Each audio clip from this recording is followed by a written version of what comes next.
let's have a look at the order.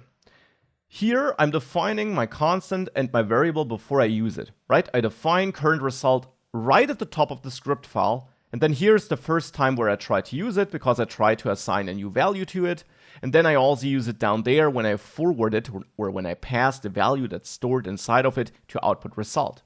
Now our code would break if I would move that all the way to the bottom of the script. So if I declare my variable here. Now if we reload this page, you see 0 everywhere, and if you open the developer tools again, in the console you'll see an error, cannot access current result before initialization. Now this error message which the browser throws at us is pretty clear.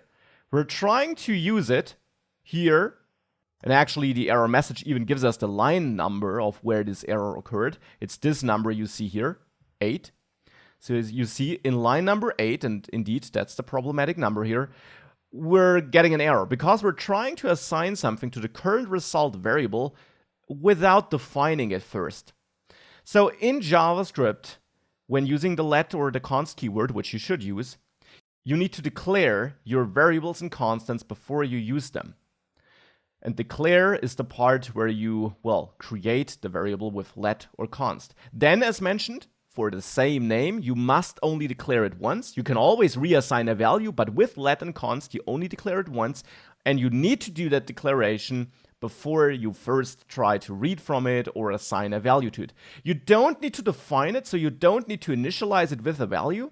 If I just set up current result like this, this would actually be valid. If I now try to execute it, you see this runs because I declared a variable before I then use it. And since I use it by initializing it with a value here anyways, or by assigning a value here anyways, I don't need to initialize and define it up there. So doing this up here is totally optional. We don't really need to do that because I'm assigning a value down there anyways, but you need to declare it with the let keyword. Now for functions, that's actually a bit different. I could grab this function and move it to the bottom of this file. And if I do this, please keep in mind that I do call it up here. So technically before I define it. Still, if I now reload this page, we get the same result as before. And if we have a look into the developer tools, you see no new error here. The reason for that is that for functions, we have a special behavior in JavaScript.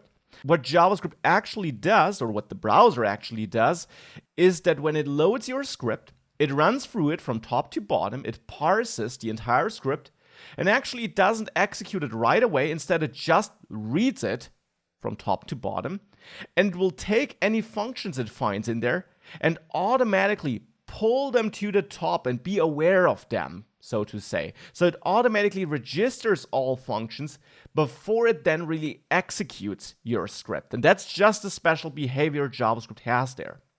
Therefore, it's up to you whether you prefer to have your functions at the bottom of your script or towards the beginning or somewhere in between. You just should try to find some consistent code style. Now, I personally like to have my functions towards the beginning of the file in most cases, because I think if you then read the file as a developer, you kind of see what's in there, and if you then later see that I call add, you recall that you did see that function definition above, and you don't need to scroll to the bottom of the file to find it. But there also are developers who prefer to have their function definitions at the bottom of the file.